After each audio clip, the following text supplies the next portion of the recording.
5、勝つ君と乗ってられないホンダ。F1 中国グランプリの決勝でございます。師匠、とうとうアントネッリが勝ちました。勝った。若いのに勝った。ポールを取ってそのまま勝った。これをポールトゥウィンって言うんだ。かっこいいですね。かっこいい。若い。速い。しかもメルセデスだ。そりゃ強い。ラッセルも2位ですもんね。そうだ。結局メルセデスのワンツーだ。今の中国 GP はな、他が頑張っても最後は銀色が持っていく。フェラーリはどうだったんです。悪くない。スタートも速い。ハミルトンもルクレールも前に来る。だがな、見せ場と勝ち筋は別だ。まただ。フェラーリが盛り上げて、メルセデスが勝つ。中国でもそういう絵になった。で、ホンダはどうだったんです。そこだ。そこが辛い。今のアストン・マーティン・ホンダはな、速い遅いの前に、最後まで乗ってられない。うわぁ、最悪だ。ストロールは止まる。アロンソも振動で降りる。結局2台とも完走できない。完走が目標だったのに。そうだ、目標が低いのに、その低い目標すら超えられない。これはなかなか苦しい。そんなにひどいんですか。ひどい。部品が足りない。バッテリーが不安。振動が出てドライバーが耐えられない。レースに出てるのに、やってることはテスト中みたいだ。日本 GP の前にこれは嫌ですね。嫌だ。鈴鹿へ向かうのに、中国で2台とも止まってたら、景気のいい話が一つもない。日本のファンだってな、なんです。感想の感想なんか聞きたくない。そもそも感想すら怪しい。ちゃんと走るホンダを見たいんだ。厳しいですね。厳しいとも。だが現実だ。アントネッリは歴史を作った。ラッセルはきっちり2位だ。メルセデスは勝つチームの顔をしてる。ホンダは未だ黒歴史更新中だ。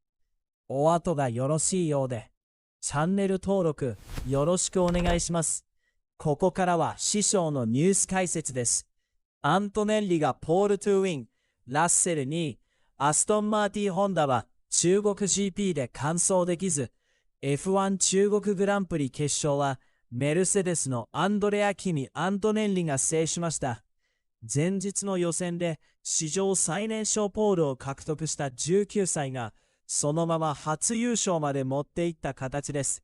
メルセデスはラッセルが2位に入り、開幕からの強さをそのまま中国でも示しました。ルイス・ハミルトンが3位で、フェラーリ勢も存在感は見せたものの、勝ったのはやはりメルセデスでした。今回のレースは、若いアントネッリの速さだけでなく、メルセデス全体の完成度が目立ちました。中国 GP 週末を振り返ると、フリー走行でメルセデスが1位と2位、スプリント予選でもフロントロー独占、スプリント本戦はラッセル優勝、そして決勝はアントネッリ優勝とラッセル2位、つまり一発だけではなく、週末を通してメルセデスが基準を作っていたことになります。フェラーリはスタートダッシュの鋭さを見せ、ハミルトンとルクレールが序盤からメルセデスに圧力をかけました。ただ、最終的にはアントネッリが前に戻り、ラッセルも後ろを抑えきりました。決勝前に懸念されていたフェラーリがスタートでひっくり返す展開は部分的には起きたものの、レース全体の流れを支配するところまでは届かなかったという整理になります。一方でアストン・マーティン・ホンダは厳しい状況が続いています。ランス・ストロールは早い段階でマシンを止め、フェルナンド・アロンソも振動による不快感を理由にリタイアしました。ロイターズは序盤のセーフティーカーがストロールによって出されたと報じており、決勝で2台ともチェッカーまで届かなかったことが確認できます。中国 GP 前からアロンソ自身が完走を楽観できないと語っていた通り、信頼性の問題はまだ重いままです。ここで言いたいのは、アストン・マーティン・ホンダの課題が遅いだけではないことです。まず最後まで走りきれない。バッテリー振動、部品不足といった問題が何重にも重なっていて、速さを議論する前に完走の心配をしなければならない。これは日本 GP を前にしたホンダにとってかなり重い現実です。中国で完走できないまま鈴鹿に向かうとなると、期待よりも不安の方が先に立ちます。しかも、ホンダ本体の業績不安まで重ねてみる声が出てくると、空気はさらに悪くなります。ただし、そこは少し冷静に切り分ける必要があります。今回の中国 GP で確認できる事実は、アストン・マーティン・ホンダが2台ともリタイアしたことと、メルセデスが1-2で勝ったことです。そこに企業全体の将来不安を一気に重ねて断定するのは飛躍があります。